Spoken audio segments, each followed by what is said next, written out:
જય માતાજી બાપુ. જય માતાજી. બાપુ, ગુરુનું મહત્વ શું છે? ગુરુનું મહત્ત્વ, અત્યારે તમે જે કાર વાપરો એમાં નેવિગેટર હોય એટલું મહત્ત્વ, કે ગાડી ચલાવતા આવડે છે, રસ્તો પણ આપણને ખબર છે, પણ જો નેવિગેટર હોય તો ક્યાં ટ્રાફિક જામ છે, ક્યાંથી સરળતાથી નીકળી શકાય, એ તમને ગુરુ આ જીવનમાં બતાવે.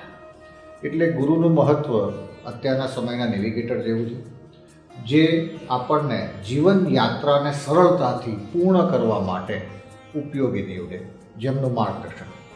એટલે ગુરુ એક્સિલેટર પણ નથી, ગુરુ તમારી કારનું સ્ટીયરિંગ પણ નથી, પરંતુ ગુરુ તમારા વિચારોને બદલી શકે છે. બસ એટલું મહત્ત્વ ગુરુનું છે. ગુરુ કઈ રીતે શોધી શકાય? ગુરુને શોધવાની જરૂર નથી, ગુરુ તમને શોધી લે.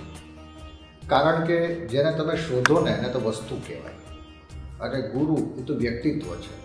એટલે તમારે એને શોધવાનું નથી, ગુરુ તમને શોધી લે. અને જીવનની અંદર જેમ આપણે મા બાપને નથી શોધ્યા, મા બાપે આપણને શોધ્યા છે, એમ ગુરુ પણ આપણને શોધી લે, અને શોધ્યા પછી ગુરુ પરંપરામાં આપણને એ સાંકળી લે. ગુરુ કોને હોવા જોઈએ? ગુરુ તો લગભગ બધાને હોવા જોઈએ. કારણ કે હું મજાકમાં એવું કહું છું કે ભારતમાં ખિસ્સા કાતરું હોય ને એને પણ ગુરુ હોય.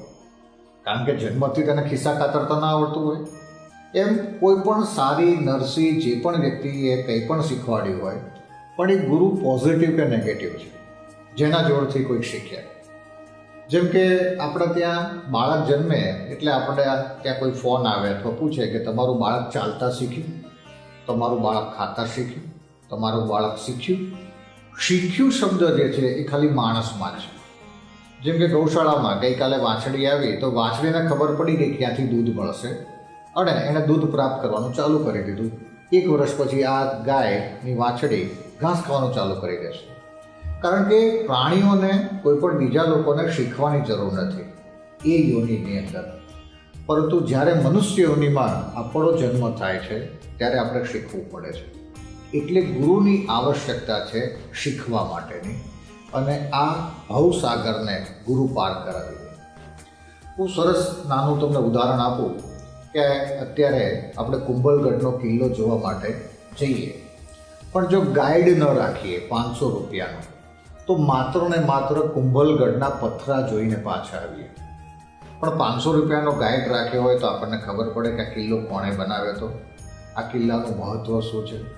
એમ જીવનમાં જન્મ થઈ જાય અને જીવન યાત્રા ઉપર જ્યારે શરૂઆત થઈ જાય ત્યારે ગુરુ ન હોય તો આપણું યાત્રા ક્યાં પૂરી થઈ ગઈ, મૃત્યુને ક્યાં આપણે સ્પર્શ થઈ ગયા, અને આપણો ઉદ્દેશ અને મકસદ શું હતો આ જીવનનો એ ખબર જ ન પડે.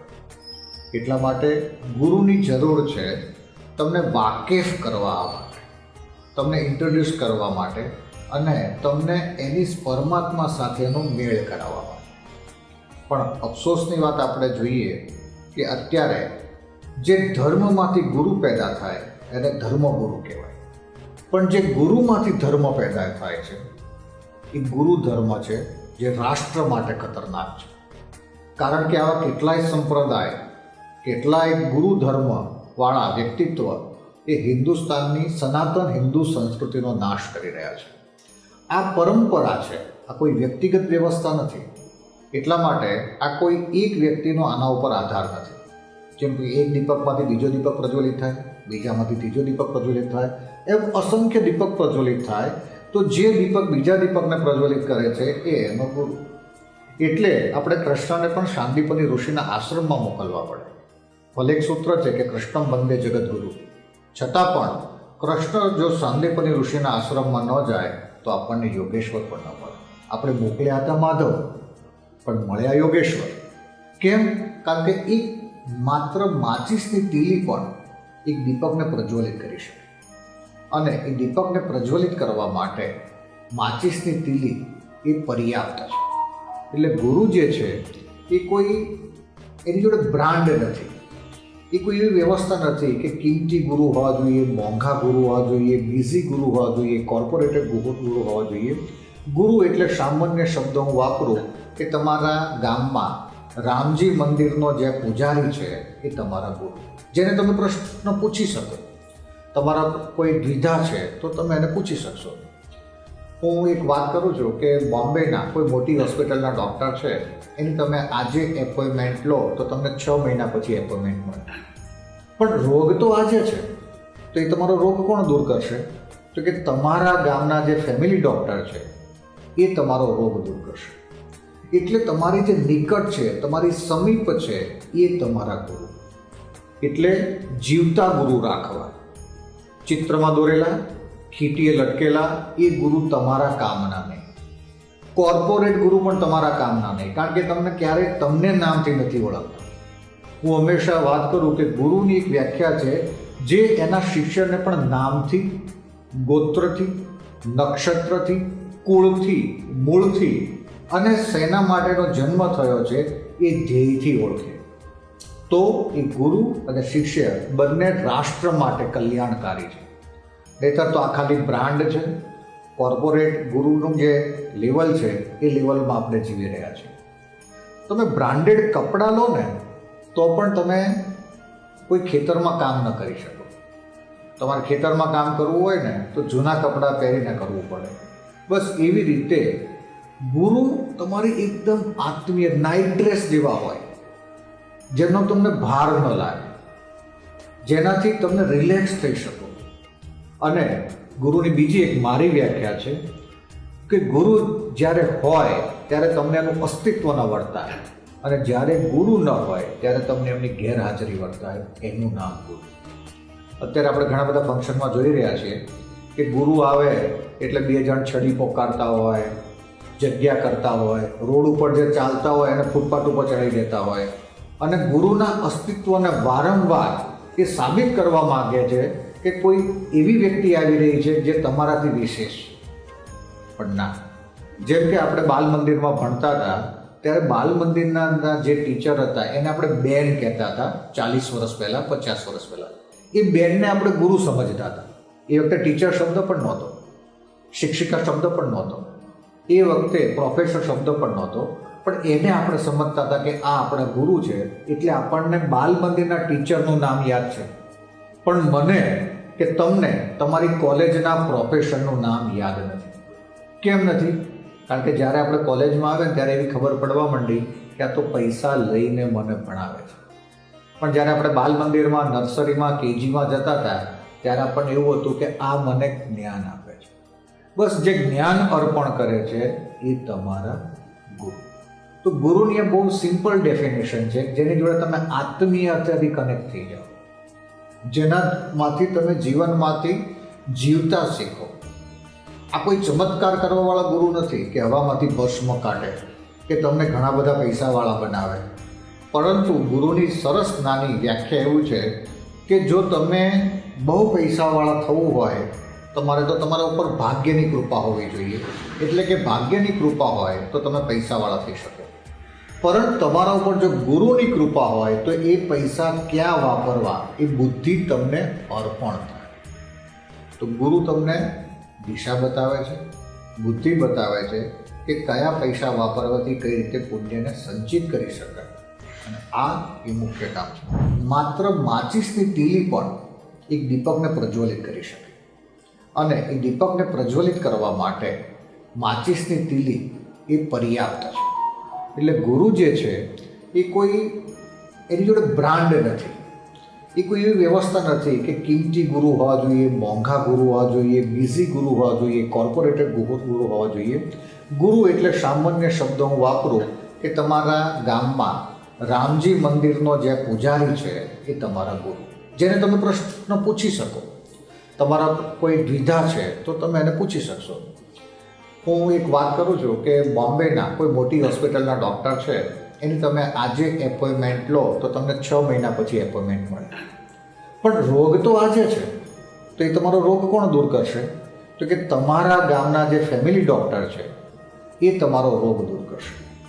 એટલે તમારી જે નિકટ છે, તમારી સમીપ છે, એ તમારા ગુરુ.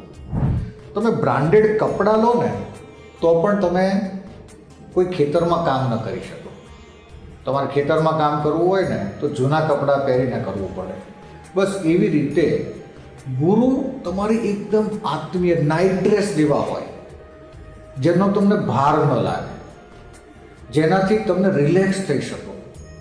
અને ગુરુની બીજી એક મારી વ્યાખ્યા છે કે ગુરુ જ્યારે હોય ત્યારે તમને એનું અસ્તિત્વ ન વર્તાય, અને જ્યારે ગુરુ ન હોય ત્યારે તમને એમની ગેરહાજરી વર્તાય. એનું નામ ગુરુ. એટલે તમારી જે નિકટ છે, તમારી સમીપ છે, એ તમારા ગુરુ. એટલે જીવતા ગુરુ રાખવા.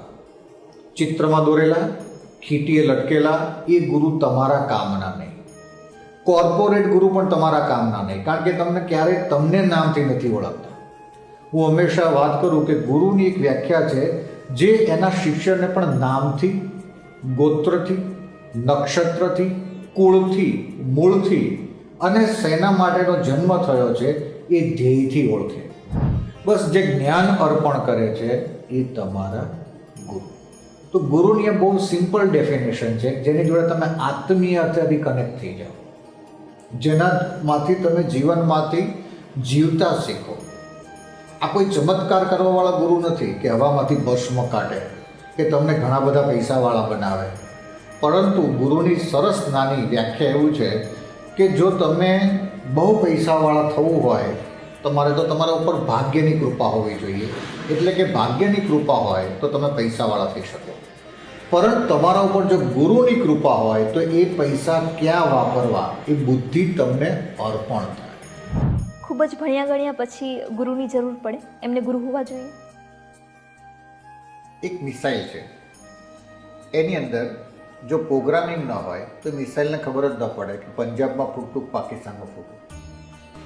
અતિશય ભણેલા હોય એટલે કે મિસાઇલ જોડે પ્રોગ્રામિંગ છે, ફોર્સ છે, તાકાત છે, ઉત્સાહ છે, જુસ્સો છે, પણ એની અંદર માઇક્રોચિપ જ નથી. તો એને ખબર જ નથી કે એણે શું કરવું. અને એટલા માટે તમે જોઈ રહ્યા છો કે ઘણા બધા સારા ભણેલા ગણેલા પ્રતિષ્ઠિત લોકોના ત્યાં પણ સુસાઇડ થાય છે, અથવા એ લોકો પણ કરે છે. જેમ કે આઈઆઈએમનો વિદ્યાર્થી કરે, મેડિકલનો સ્ટુડન્ટ કરે છે, કોઈ સક્સેસ બિઝનેસમેન કરે છે, અથવા કોઈ અભિનેતા પણ કરે છે. આ એટલા માટે કરે છે કે જો ગુરુ હોત ને તો એણે આત્મહત્યા ન કરવી પડી હોત. એને રોવાનો એક ખભો મળ્યો હોત, જે ખભા ઉપર માથું નાખીને એ રડી શકત. એ ચરણમાં એ માથું નાખીને પોતાની વ્યથા મૂકી શકત. એટલે આપણા ગુજરાતીમાં એક વાત છે કે દુઃખ મૂકવા માટેનો એક જગ્યા પણ એવી રાખજો કે જ્યાં તમે પોતાના દુઃખને મૂકી શકો. અને આના માટે ગુરુ સિવાય કોઈ બીજું એવું વ્યક્તિત્વ જ નથી. તમે પોતાની વ્યથા કોને કહેશો? અને એવું નથી કે ભણેલો માણસ હોય એને વ્યથા ન હોય, સફળ માણસ હોય એને વ્યથા ન હોય. એને પણ અત્યારે ઉદ્વેગ છે. અને આ સૌથી વધારે મારું એક વાક્ય સમાજને અર્પણ છે કે જ્યારથી ગુરુ શિષ્ય પરંપરા આ દેશમાંથી નીકળી ગઈ ત્યારથી સાયકાટ્રિસ્ટની આ જીવનમાં પ્રવેશ થઈ ગયો. ગુરુએ પોતાના સંઘર્ષ કે નબળાઈઓ વિશે વાત કરવી જોઈએ કે એમણે એ જ રીતે વર્તન કરવું જોઈએ કે તે સંપૂર્ણ છે? ગુરુની પોતાની નબળાઈ કે પોતાનું પાર્શ્વ જીવન એ આખા સમાજને ખબર જ હોવું જોઈએ. જો ગુરુ કોઈ સંતાડવાનો પ્રયત્ન કરે, છુપાવવાનો પ્રયત્ન કરે તો એ જ વસ્તુ હોય જે રાષ્ટ્ર અને સમાજના અહિતમાં હોય. બાકી એના પર્સનલ લાઈફ, અંગત જીવનની દરેક વ્યક્તિને ખબર હોવી જોઈએ. એટલે કે ખુલ્લી કિતાબ જેવું એનું ખુલ્લી કિતાબ જેવું એનું જીવન હોવું જોઈએ. પુસ્તક જેવું એનું જીવન હોવું જોઈએ જે કોઈ પણ વાંચી શકે પણ એમાં કોઈ લીટા ન કરી દે. ગુરુ પૂર્ણિમાના દિવસે શું કરવું જોઈએ? ગુરુ પૂર્ણિમાના દિવસે તમે જે ગુરુને માનતા હોય, જે આશ્રમમાં માનતા હોય, અથવા તમે એવી જગ્યાને માનતા હોય ત્યાં ઉર્જાઓ લેવા જતું રહેવું જોઈએ. એને સ્વીકારવી પણ જોઈએ. અને એ જગ્યાએ જઈને નવા જીવનના તમારા ઉદ્દેશ, ધ્યેય અને વિચારો તમે સમર્થવાન થાઓ એવા તમારે પ્રયત્ન કરવા જોઈએ. માત્ર ઢોલ, નગારા, શરણાઈની સાથે આપણે ગુરુ પૂર્ણિમા ઉજવીએ એ માત્ર ને માત્ર એક નાનું કર્મ જેવું થશે, નથી ધ્યેય પ્રાપ્તિ નહીં થાય. પરંતુ ધ્યાનની અવસ્થાને ગુરુ પૂર્ણિમા દિવસે પ્રાપ્ત કરવી જોઈએ. ગુરુ પૂર્ણિમાના દિવસે જે લોકોને પોતાના સાક્ષાત ગુરુ નથી, એ લોકો ગુરુ પૂર્ણિમાના દિવસે એક ગાયના ઘીનો દીપક પ્રજ્વલિત કરે, દિગંબરા દિગંબરા શ્રીપાદ વલ્લભ દિગંબરા આની એક માળા કરે અને એક આસન ઉપર બેસીને ધ્યાન અવસ્થા દ્વારા બ્રહ્માંડમાં રહેલા દિવ્ય જ્યોત સ્વરૂપ ગુરુને સાથે તાલમેલ કરવાનો પ્રયત્ન કરે. આ આપણી સાચી ગુરુ પૂર્ણિમા. ગુરુથી જે નજીક હોય એમણે અને ગુરુથી જે દૂર હોય એમણે શું કરવું જોઈએ? એક તો જેમને પ્રત્યક્ષ અને સાક્ષાત ગુરુ છે એમણે ગુરુ પૂજન કરવું જોઈએ અને ગુરુ પૂજન પોતાના એક મંત્ર દ્વારા કરવું જોઈએ. પુષ્પ તો અર્પણ કરવા જોઈએ અને ગુરુને તિલક કરીને પુષ્પ અર્પણ કરીને એને એક મંત્ર અર્પણ કરવો જોઈએ, જે મંત્ર દ્વારા એમને એક આધ્યાત્મિક પ્રગતિ થાય. એ એમને જે ગુરુદેવે મંત્ર આપ્યો છે ગુરુ મંત્ર, એ ગુરુ મંત્ર એમને અર્પણ કરીને એ પુષ્પ અર્પણ જેવી વાત છે. જે પુષ્પ જે છે, જેમ કે આપણા ત્યાં એવું કહેવાય છે કે ભગવાનને પણ ફૂલ ચડાવીએ, કોઈ મોટા વ્યક્તિને પણ ફૂલ ચડાવીએ, તો પુષ્પ છે એક હાર્ડ ડિશ છે જે તમારી ભાવનાઓને લઈને ક્યાંક અર્પણ થાય છે. એટલે કે એક સિસ્ટમની ડેટા બીજા સિસ્ટમમાં મોકલવું હોય તો એ હાર્ડ ડિસ્ક જેવું કામ કરે, પેનડ્રાઈવ જેવું કામ કરે, એવું પુષ્પ કામ કરે. એટલે પુષ્પ દ્વારા તમે તમારી ભાવનાઓને અર્પણ કરો. હવે બહુ મોટો ખર્ચો કરીને એ પુષ્પ અર્પણ ન કરવું જોઈએ, પણ ગુરુદેવનો જે આદેશ છે અથવા ગુરુદેવની જે રાષ્ટ્ર અને સમાજ પ્રત્યેની જે એમની ભાવના છે એમાં એમને સહયોગ આપવો જોઈએ. હવે જેમના ગુરુદેવ ધામમાં જતા રહ્યા છે અને બહુ ઘણો સમય ગુરુ સાથે એમણે ગાળ્યો પણ હવે ગુરુ નથી રહ્યા, તો એમણે શું કરવું જોઈએ? તો એમણે એક સરસ પોતાના વસ્ત્ર જે રાખવા જોઈએ ગુરુ પૂર્ણિમાના નિમિત્તે, જે વસ્ત્રમાં સુતરાઉ વસ્ત્ર હોય, ધોતી હોય અને 15-20 મિનિટ એક ધ્યાન અવસ્થામાં બેસવું જોઈએ. એક ગાયના ઘીનો દીપક પ્રજ્વલિત કરે, દિગંબરા દિગંબરા શ્રીપાદ વલ્લભ દિગંબરા આ મંત્રનો નાદ કરે, ઓમકાર કરે અને કપાલભાતીના માધ્યમથી પોતાના ગુરુ સાથે જોડાવાનો પ્રયત્ન કરે અને ગુરુનો મેસેજ આવી જ જશે. જો મોબાઈલમાં સિમ કાર્ડ હોય તો ટાવર પકડાય, એમ ગુરુ સાથે જોડાયેલા જ હોય, એના વિચારોથી જોડાયેલા હોય તો બ્રહ્માંડમાં રહેલા એ બ્રહ્મ સ્વરૂપ ગુરુ સાથે પણ તમે જોડાઈ જશો. એટલે આ બંને માટે છે, જેમને સાક્ષાત ગુરુ છે અને જેમને ગુરુ નથી એ બંને ગુરુ સાથે જોડાઈ શકે છે. કે આ ગુરુ પૂર્ણિમાએ કોઈ પ્રાઇસ ટેગથી તમારા ગુરુને ન માગતા.